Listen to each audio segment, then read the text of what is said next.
कहा जाता है कि जो परम सत्य है, जो परमात्मा है, वो निर्गुण निराकार है, उसको किसी ने देखा नहीं।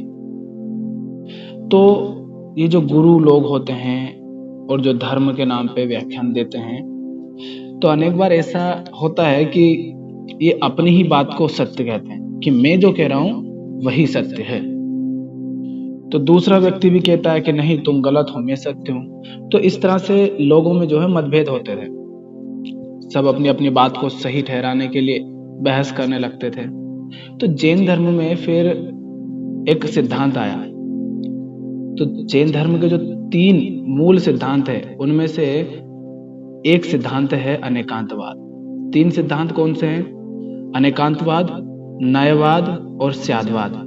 तो इनमें से एक सिद्धांत है अनेकांतवाद। अनेकांतवाद को सप्तभंगी ज्ञान भी कहा जा सकता है, ऐसा कहा जाता है। सप्तभंगी माने ये जो हमें जितना भी कुछ ज्ञान होता है किसी भी वस्तु, किसी भी चीज के बारे में, उसको 7 स्वरूपों में व्यक्त किया जा सकता है। कैसे? या तो हम कहेंगे कि ये, मान लो मेरे हाथ में एक पेन है और मैं कहूंगा ये है, या कोई कहेगा नहीं है, कोई कहेगा है और नहीं है। चौथा, कोई कहेगा कहा नहीं जा सकता कि है या नहीं। पांचवा क्या कह सकता है किंतु कहा नहीं जा सकता। छठा कहेगा नहीं है और कहा जा सकता है। सातवां कहेगा कि नहीं है और कहा नहीं जा सकता। तो इस तरह से 7 पहलू उसके हो सकते हैं। पर अनेकांतवाद को समझने का सबसे सही रास्ता है, सबसे सही जो बात कही गई है, तो वो इस पर निर्भर करता है कि आप किसी भी चीज को देखते किस तरह से, किस दृष्टिकोण से आप देख रहे हैं, उस पर निर्भर करता है कि आप जो बात कह रहे हैं वो सत्य है या नहीं और कितनी सत्य है। क्योंकि एक ही चीज को भिन्न भिन्न दृष्टिकोण से देखने पर जो वास्तविकता है वो भी अलग अलग समझ में आती है। इसलिए एक ही दृष्टिकोण से देखने पर पूरा सत्य नहीं जाना जा सकता, ऐसा अनेकांतवाद में कहा गया है। तो अनेकांतवाद को एक कहानी के माध्यम से बहुत अच्छे से समझाया गया है। तो एक हाथी की कहानी है। तो कहा जाता है उस कहानी के माध्यम से कि एक गांव में 6 अंधे रहते थे। अब एक बार क्या हुआ कि गांव में हाथी आया, तो वो 6 अंधे गांव में उस हाथी को देखने के लिए गए। अब उन्होंने पहले कभी हाथी देखा नहीं था, तो उन्होंने सोचा कि चलो जाकर देखते हैं कैसा होता है हाथी। अब वो थे तो अंधे, तो हाथी जहां आया था वो किसी तरह से वहां पर पहुंचे। तो अब उन्होंने स्पर्श करके उसे छूकर समझने की कोशिश की कि ये हाथी दिखता होता कैसा है। तो सभी ने अलग अलग जगह से उस हाथी को छुआ। किसी ने आगे से, किसी ने पीछे से, किसी ने बगल से, इस तरह से उस हाथी को छुआ। और फिर बाद में आकर चर्चा करने लगे 6 जो थे वो सब मिलकर कि हाथी कैसा होता है।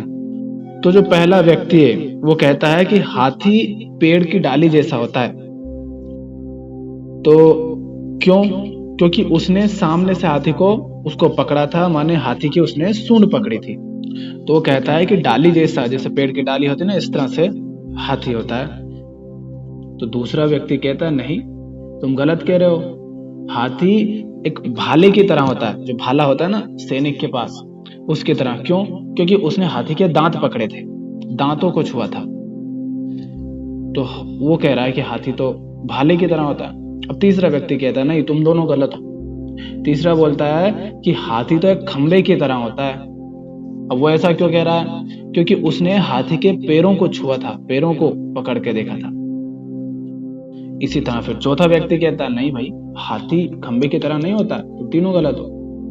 वो कहता है कि हाथी तो एक पंखे के समान होता है। वो होता है ना, जो देखा होगा राजा महाराजाओं के सामने, उनके सिंहासन के आजू बाजू में 2 लोग खड़े होते हैं, वो उनको पंखा झलते हैं हवा करने के लिए।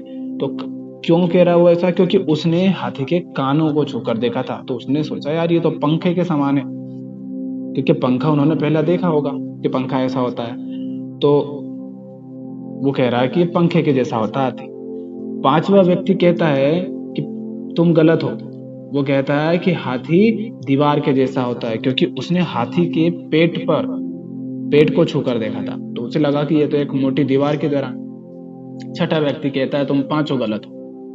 वो कहता है कि हाथी रस्सी के जैसा होता है। क्यों? क्योंकि वो पीछे जाकर उसने हाथी की पूंछ पकड़ी थी। तो इसी तरह वो सत्य जिसको किसी ने देखा नहीं, उसके बारे में अनेक लोग अपनी अपना जो दृष्टिकोण है वो व्यक्त करते हैं। तो बहस चलती है लोगों में। कोई कहता है कि नहीं हम जो कह रहे हैं वो सही है, कोई कहता है हम जो कह रहे हैं वो सही है। तो इसी तरह ये 6 लोग जो है लड़ने लगे। फिर इनका दोस्त आया, उसने कहा नहीं तुम सब गलत हो, तुम व्यर्थ की बहस कर रहे हो। तो अब इसी कहानी में आगे चल के कहते हैं कि अब इन सबको इस तरह की बहस करते, अंधों को बहस करते देखकर रास्ते से ही एक व्यक्ति गुजर रहा था। तो वो अंधों की बहस सुनकर और उसके मित्र ने जो कहा कि तुम सब गलत हो, वो सुनकर पास आता है और उनको समझाता है कि सही तो ये 6 हैं, 6 जो हैं ये सारे के सारे सही हैं, गलत तो एक भी नहीं है। क्योंकि उन्होंने जो देखा, जो उन्होंने महसूस किया, जैसा उन्होंने समझा, जितना उन्होंने जाना, उसके अनुसार वो जैसा वर्णन कर रहे हैं, तो उतना तो वो सच कह रहे हैं। तो यहाँ पर क्या बात समझाने की कोशिश की जा रही है? तो जैन धर्म में कहा जा रहा है कि कोई भी व्यक्ति फाइनल जजमेंट नहीं दे सकता। वो जो सत्य है, जो परमात्मा है, जो अंतिम है, उसके बारे में आप फाइनल जजमेंट नहीं दे सकते कि वो क्या है, कैसा है। क्योंकि हर व्यक्ति अपने अनुभव, अपने दृष्टिकोण के अनुसार ही कुछ भी बात कहेगा, किसी भी चीज को देखेगा। क्योंकि यहाँ तो बात ऐसी है कि जिसे हम छू सकते हैं, जिसे हम छू सकते हैं, हाथी को छू कर देखा, उसके बाद भी आप पूरा सत्य उसके बारे में नहीं कह पाते। तो जैसा कि सनातन धर्म में भी कहा जाता है कि वो निर्गुण है, निराकार है, अचिंत्य है, उसे देखा नहीं जा सकता, सुना नहीं जा सकता। तो जिसको ना देखा जा सकता है, ना सुना जा सकता है, जो निर्गुण है, निराकार है, उसके बारे में कैसे आप पूर्ण सत्य कह सकते हो?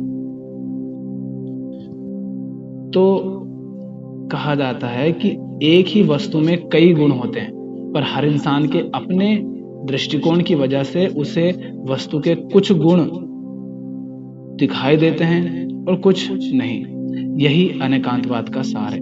यही अनेकांतवाद में समझाने की कोशिश की जा रही है। स्यादवाद क्या है, उस पर भी आगे चर्चा करेंगे। कमेंट करिए।